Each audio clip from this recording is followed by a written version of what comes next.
If we speak plainly, Machiavelli's view of human beings was severe. In chapter 17 of The Prince, he describes people as ungrateful, fickle, deceptive, and cowardly when danger comes close. Read in isolation, the passage can sound almost misanthropic. Yet Machiavelli was not inventing cruelty for its own sake. He was trying to describe political behavior as he had observed it in Florence, in diplomatic missions, and in the violent struggles of Renaissance Italy. Quentin Skinner, one of the most influential modern historians of political thought, insists that The Prince should be read within this Florentine context, rather than as a timeless handbook for villains. Erica Benner goes further. In Machiavelli's Prince, A New Reading, she argues that many of Machiavelli's examples are warnings about bad judgment, self-deception, and the reckless use of power, not simple celebrations of treachery. The Stanford Encyclopedia of Philosophy makes a similar point. Machiavelli's originality lies in rejecting comforting moral formulas when they fail to explain how authority actually works. This distinction matters because the 14 principles in this video are not a lost chapter of The Prince, nor are they 14 direct commandments written by Machiavelli. They are a modern framework inspired by his realism and tested against later work in psychology, behavioral research, and the study of deception. The purpose is not to manipulate people or to play the role of a petty tyrant at home or in the office. The purpose is to notice patterns before trust becomes expensive. Machiavelli's central methodological idea appears in chapter 15 of The Prince, where he turns away from imaginary republics and asks for what he calls the effectual truth of political life. In ordinary relationships, the same principle means that we should not judge people only by the image they present. Words can be prepared, smiles can be rehearsed, and virtue can be displayed for an audience. Reactions, habits, and repeated choices are much harder to maintain artificially over time. Principle 1. Watch what happens when things do not go their way. In calm conditions, almost everyone appears reasonable. A job candidate is composed, a person on a first date is attentive, and a negotiator sitting across the table is polite. A small disruption, however, can reveal more than an hour of carefully chosen language. The waiter is late, the order is wrong, a request is refused, or a plan changes without warning. For a moment, the person no longer has complete control over the scene, and the gap between their social image and their habitual response becomes easier to see.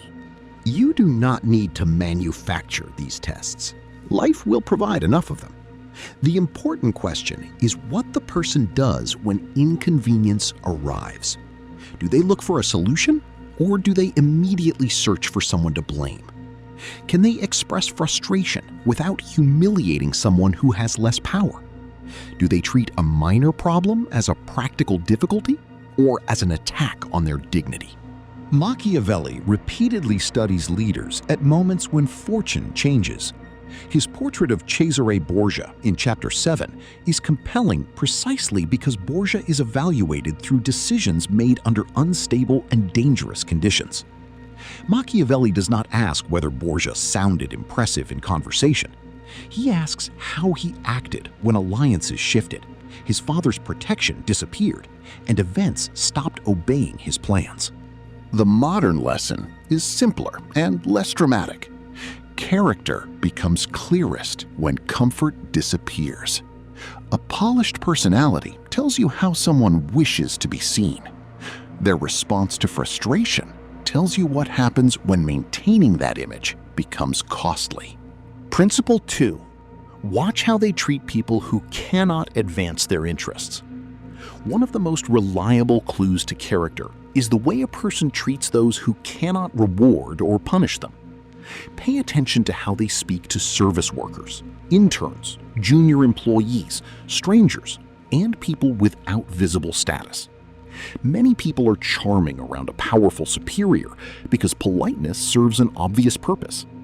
Their behavior becomes more revealing when there is nothing to gain. This principle is not a quotation from The Prince, but it fits Machiavelli's insistence that conduct matters more than self-description.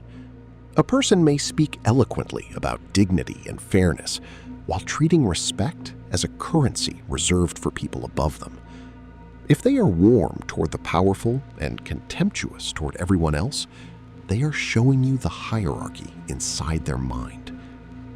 Today, you may occupy a useful position in that hierarchy, so their manners are excellent. If your usefulness declines, the tone you once heard directed at a waiter or subordinate may eventually be directed at you. Moral speeches are chosen performances. Small interactions, especially those that offer no social reward, are often closer to habit. Principle 3. Listen to how they speak about people who are absent. A person reveals a great deal through the way they describe people who are no longer present to defend themselves. This may include a former partner, an ex-spouse, an old friend, a previous employer, or a colleague with whom they had a serious disagreement. The important question is not whether every negative story is false. Sometimes the former boss really was incompetent. The business partner really did betray an agreement, and the relationship genuinely became destructive. What matters is the structure of the story. Does the speaker preserve any proportion, privacy, or responsibility? Or do they use every intimate detail as material for self-justification? Someone who casually hands you another person's secrets may create a false sense of closeness. You feel trusted because you have been given privileged information, but what you are actually seeing may be a rehearsal for how they will discuss you once the relationship changes. By contrast, a person who can say, "The situation ended badly and I also made serious mistakes," is demonstrating something rare, the ability to remain accountable without destroying their own dignity. That person may still be biased, but they do not require a world in which they are always the hero and everyone else is the villain. Negotiation is possible with someone who can recognize their own part in a conflict. It becomes almost impossible with someone whose identity depends on permanent innocence. Principle 4. Notice what happens when they hear no. Rejection is a small laboratory of character because it interrupts expectation. The refusal does not need to concern anything dramatic. It may involve attention, praise, a quick favor, an invitation, or a concession the person had quietly assumed they would receive. A psychologically stable person can be disappointed without treating disappointment as humiliation. They may ask for an explanation, suggest another option, or simply accept the answer. An immature person often changes tone immediately. Warmth becomes coldness, politeness becomes passive aggression, and a request is retroactively revealed as a demand. Research on threatened egotism has long suggested that aggression does not always come from low self-esteem. It can emerge when an inflated or unstable self-image is challenged. This is one reason a simple refusal can produce a reaction that seems much larger than the event itself. The person is not responding only to the denied request, they are responding to the injury done to an internal picture of entitlement. Machiavelli would have recognized the political version of this reaction. In The Prince, he repeatedly warns that rulers become vulnerable when they confuse what they desire with what circumstances will permit. In everyday life, the same confusion appears when someone believes they are asking while emotionally treating the answer as predetermined. A reaction to no does not provide a clinical diagnosis, and one bad moment proves very little. Repetition is what matters. When every boundary is interpreted as betrayal, you are no longer observing disappointment. You are observing a relationship in which your freedom is treated as an offense. Principle 5. Let people complete their own stories. You can often learn more by speaking less. This does not require interrogation or manipulation. Ask an open question, allow the answer to develop, and resist the urge to rescue every silence. Instead of asking whether a situation was difficult, Ask what made it difficult. Instead of asking whether someone trusts easily, ask how they decide that another person is trustworthy. A closed question allows a short, protected answer. An open question requires the person to organize a story, and the organization itself becomes informative. As people speak, they reveal not only facts, but priorities. They show whom they blame, what they omit, where they become defensive, and what kind of admiration they hope to receive. In negotiations and difficult conversations, a short silence often encourages one additional sentence. That sentence may contain the qualification, resentment, or motive that the prepared answer concealed. This principle has more in common with careful interviewing than with popular body language tricks. Modern deception researchers such as Aldert Vrij, Maria Hartwig, and Per Anders Granhag have emphasized that useful information often comes from strategic questioning and verbal content rather than from searching for a magical gesture that reveals a lie. The goal is not to trap someone, but to give their account enough space to develop internal structure. Principle 6. Look for inconsistencies, not a universal sign of lying. The internet is full of confident claims that a person who looks away is lying, a person who crosses their arms is closed off, or a person who touches their face is hiding something. These formulas are attractive because they promise certainty without context. Unfortunately, the research does not support that confidence. Bella DePaulo and her colleagues reviewed a large body of research on cues to deception and found that most behavioral differences between liars and truth-tellers are small. Charles Bond and Bella DePaulo later showed through meta-analysis that people are only slightly better than chance at detecting lies. More recent reviews by Vrij, Hartwig, and Granhag reach a similar conclusion. Nonverbal cues are generally weak, variable, and easy to misinterpret. There is no universal Pinocchio's nose. A person may avoid eye contact because they are anxious, ashamed, culturally uncomfortable, distracted, or simply trying to remember. A single gesture cannot justify a verdict. That does not make behavior irrelevant. The more useful question concerns mismatch. Someone says they are calm while their body remains visibly tense. They insist that they are pleased, but their tone becomes flat and their face reacts late. They claim the matter is simple while repeatedly correcting minor details and avoiding the central point. A mismatch does not prove deception. It tells you where to become curious. Instead of accusing the person, ask what might explain the tension and whether the same discrepancy appears again in similar situations. Observation should create better questions, not false certainty. Principle 7. Treat facial expressions as clues, not confessions.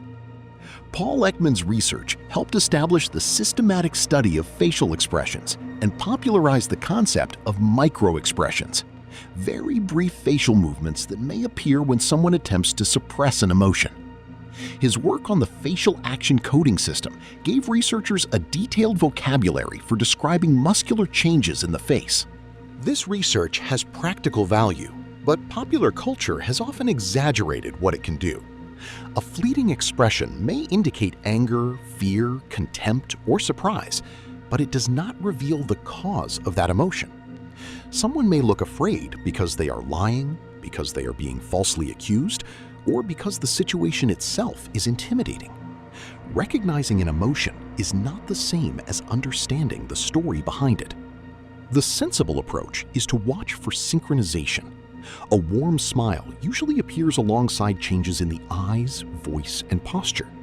Genuine surprise tends to appear quickly and fade quickly. A face that repeatedly communicates something different from the words deserves attention, but not an immediate conviction.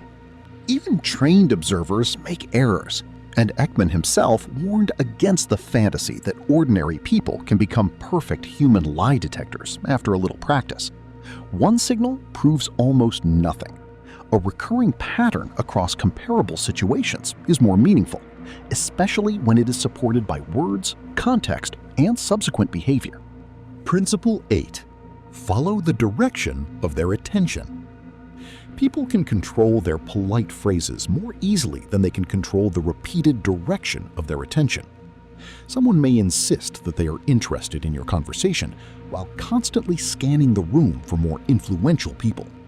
They may nod at the correct moments, but become fully animated only when the subject turns to money, recognition, status, or access. Attention is not infallible.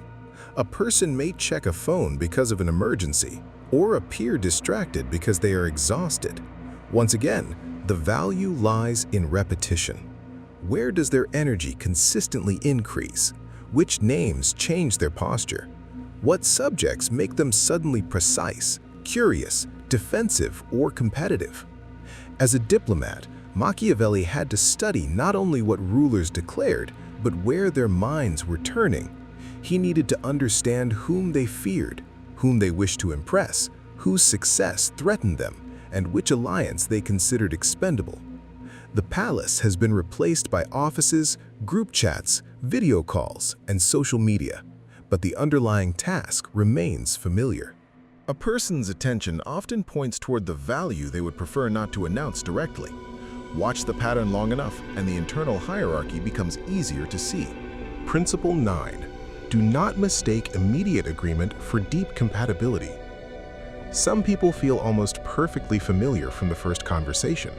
They adopt your vocabulary, respond to your ideas with enthusiasm, laugh at the expected moments, and seem to agree with nearly everything you say. This may be genuine compatibility. It may also be social adaptation. Tanya Chartrand and John Barge described the chameleon effect, in which people unconsciously imitate the gestures, posture, and mannerisms of those around them. Their experiments suggested that this kind of mimicry can increase rapport and liking. Mirroring is therefore not automatically manipulative.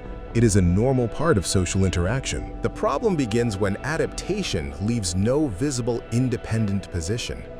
If someone never disagrees, never introduces an unexpected preference, and seems to change shape around every new audience, you may be seeing a person who depends heavily on approval. A mild disagreement is more informative than a manufactured confrontation. State calmly that you see an issue differently, and watch whether the person can tolerate the difference. A genuine relationship has room for two minds. A relationship built entirely on mirroring becomes unstable the moment agreement is no longer possible. Principle 10. Listen to the virtues they advertise most aggressively. There is nothing suspicious about saying that honesty, loyalty, or fairness matters to you. The question is why some people repeatedly announce the same virtue as though they were running an advertising campaign. A quality that is firmly established in behavior usually does not require constant narration. The person who repeatedly says, "I hate drama," may somehow remain at the center of every conflict. The person who declares that jealousy is beneath them may become visibly bitter when someone else succeeds. The person who praises brutal honesty may use the phrase to excuse unnecessary cruelty. Machiavelli devotes much of chapters 15 through 18 of The Prince to the difference between possessing a virtue and appearing to possess it. His point is political and often disturbing. Public judgment depends heavily on appearances because most people cannot directly inspect a ruler's intentions. Yet that insight also teaches caution. A reputation can be constructed through repeated claims, but conduct eventually reveals whether the claim has substance. Erica Benner's interpretation is useful here because she resists reading these chapters as simple instructions to become a convincing fraud. She argues that Machiavelli repeatedly exposes the dangers created when leaders deceive both others and themselves. The loudest moral label may be accurate, but it may also be a shield protecting the opposite tendency. Principle 11. Ask what they despise, then listen to the emotional intensity. Carl Jung used the term shadow for aspects of the personality that the conscious self refuses to recognize. Popular psychology often reduces this idea to the claim that everything we dislike in others must secretly exist within us. That is too crude. Dishonesty may anger us because dishonesty damages trust, and cruelty may disgust us because cruelty is genuinely wrong. Still, the intensity of a reaction can be revealing. Someone who cannot tolerate vanity may be deeply afraid of appearing insignificant. Someone who despises weakness may have forbidden themselves from ever showing vulnerability. Someone who condemns controlling people may exercise control through quieter and more socially acceptable methods. The useful question is not, are they secretly the same as the person they criticize? The better question is, why does this particular behavior produce such an unusually powerful response? Jung's point was not that every moral judgment is hypocrisy. It was that unrecognized parts of the self often influence perception. When an emotional reaction is much larger than the immediate situation, there may be an older injury, fear, or internal conflict shaping the response. This principle applies to the observer as much as to the observed. The traits that provoke your strongest contempt may tell you something about your own history, limits, and denied needs. Principle 12. Watch how they carry loss. Prosperity allows many people to appear generous, calm, and confident. Loss removes some of that support. A person who loses money, status, attention, an opportunity, or a relationship must reveal what remains when admiration and control are reduced. The question is not whether they experience pain.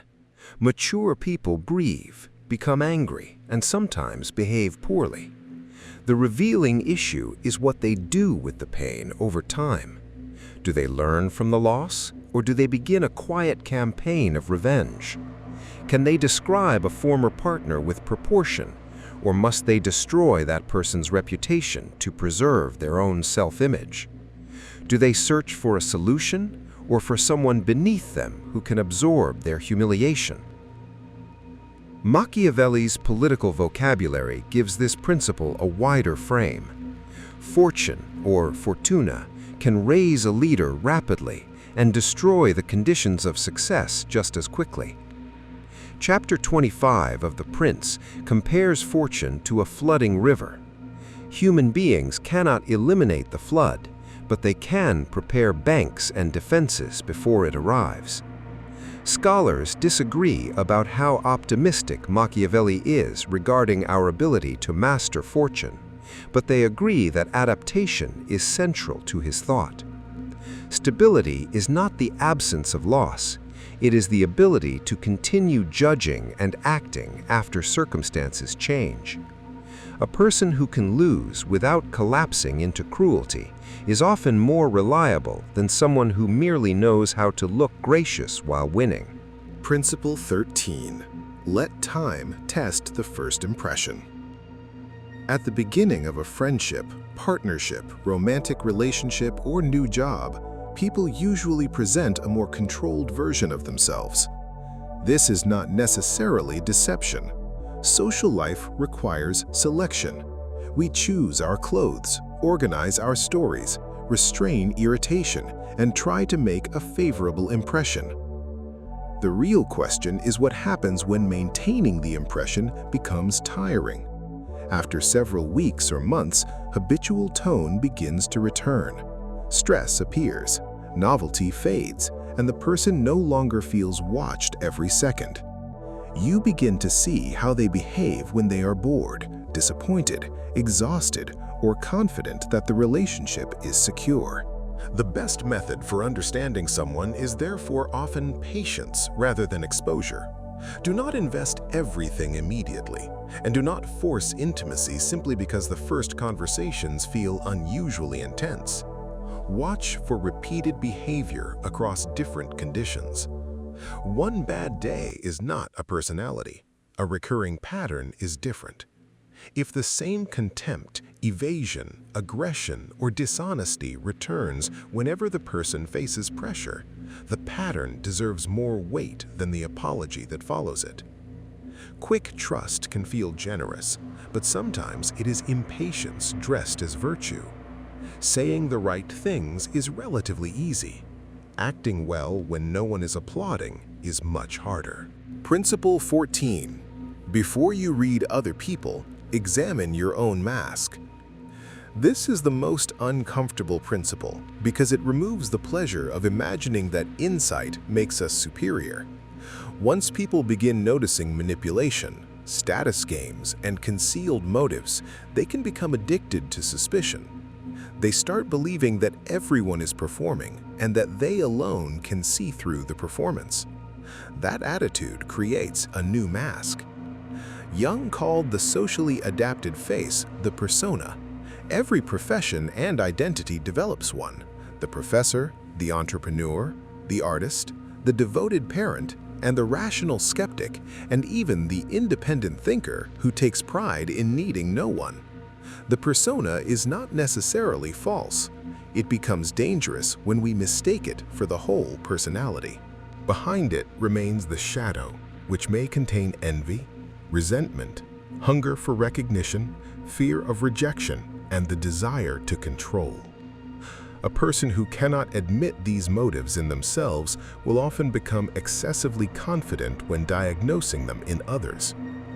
The paradox is that honest self-knowledge improves social judgment. When you understand your own need for approval, you are less easily purchased by praise. When you recognize your own capacity for jealousy, you become better at distinguishing ordinary envy from deliberate sabotage.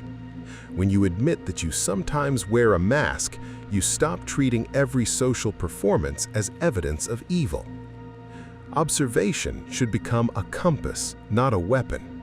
Its purpose is to help you choose relationships and boundaries more carefully, not to provide endless reasons for contempt. Machiavelli's real lesson is not paranoia. A tired person may look evasive, an anxious person may avoid eye contact, and someone under pressure may speak badly without revealing a permanent moral defect. No single expression, gesture, or awkward conversation can tell you everything. The goal is to compare words with conduct, claims with repeated choices, and first impressions with behavior over time. Machiavelli wanted political leaders to see the world as it operated rather than as they wished it to operate. Modern psychology adds an equally important warning. Human observers are biased, overconfident, and often poor at detecting deception. That means realism must operate in both directions. You should not trust every attractive image, but you should not trust every suspicion either. We are not princes of Florence or advisors at the Medici court, yet we still make decisions involving partnerships, families, reputation, money, trust, and time. Time may be the most expensive resource lost because another person was judged too quickly. The skill of reading people becomes useful when it gives you greater freedom.